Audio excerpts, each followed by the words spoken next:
A few weeks ago, I made a video where we looked at 5 Super Mario style games on MS-DOS.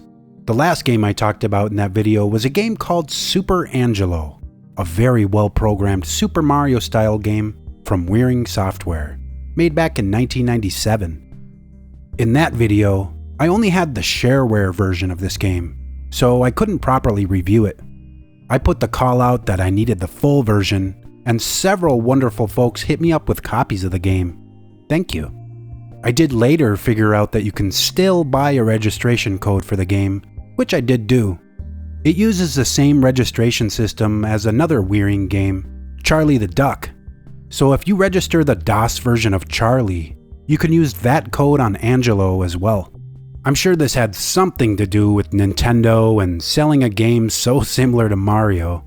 I mean, I wouldn't be doing that. But anyways, you get 2 games for the price of 1, which was $6.99 at the time of recording, so not bad.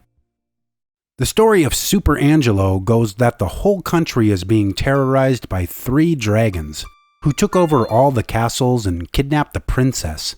The brave Angelo decides to take it upon himself to defeat the dragons and rescue the princess. So Super Angelo is a Super Mario style platformer. The goal is to make it through each of the stages and hit the flag at the end of the level. In the full version of Super Angelo, there are 3 worlds, with only 12 stages in total. It's not a very long game, but it attempts to make up for it in difficulty. World 1 is a good introduction to the game. It starts off very easy, and doesn't stray far from this. It's a good start to the game, to learn the controls and mechanics.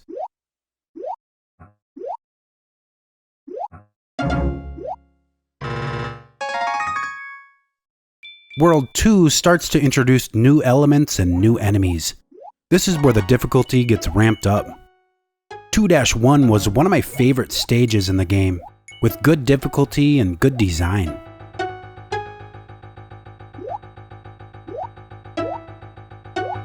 It introduces these crumbling blocks that'll keep you moving, and I really like the level design here.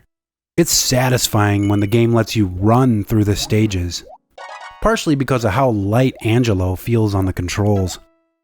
Bouncing on enemies, moving all over the screen, grabbing the coins. The majority of World 2 is of good design.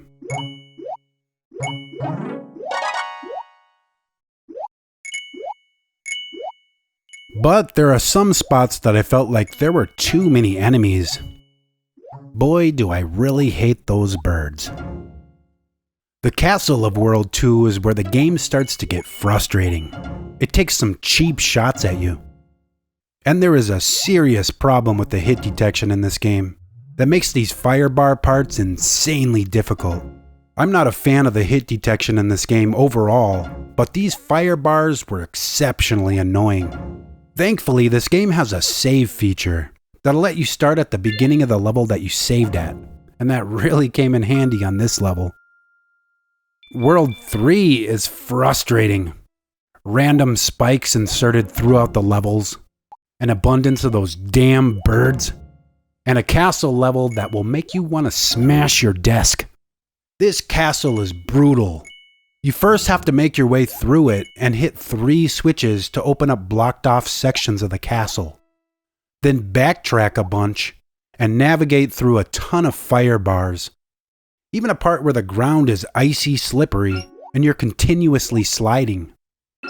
Then you're expected to jump over the fire bars, avoid spikes, and those stupid birds. Did I mention I hate the birds? So after several more fire bars, you finally fight the final turtle and rescue the princess. And that's it. The graphics are my favorite part about this game. In my opinion, they look good, mimicking a Nintendo Super Mario style. I love the color choices used in this game. Everything is bright and easy to see. I also enjoyed the interesting locations and different times of day in the level backgrounds. I also liked how this game uses MIDI for sound effects. Pretty cool. There's no music, but that's okay. A lot of computer games didn't have music back then, What I didn't like was the artificial difficulty this game has. There are so many places where there's just too many enemies, or things like spikes that seem out of place, and just added in to make the game harder, probably because it's so short. Angelo feels very light in this game, which clashes with how some of the levels are designed to punish you for running, and it ends up making you wait around for a chance to get past the obstacles. The piranha plants will come up even if you're standing on them, so you gotta wait for your chance to cross over those. And they're so slow.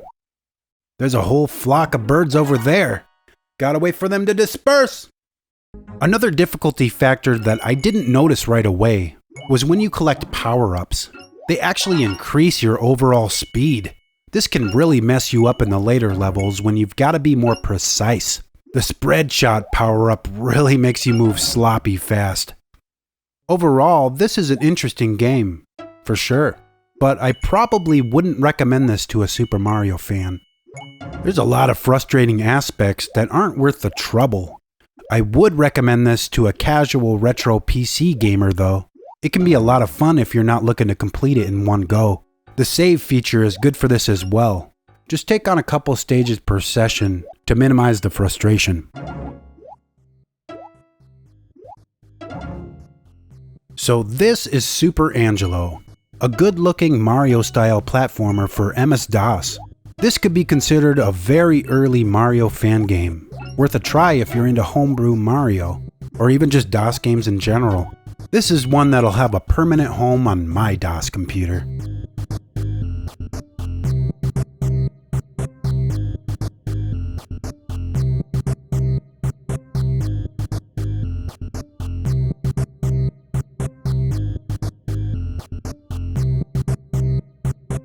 Hey guys, if you enjoyed this video, remember to leave a like on it. If you're new to this channel, make sure to hit that subscribe button. I'll be back soon with a new video, so I'll see you then. Goodbye.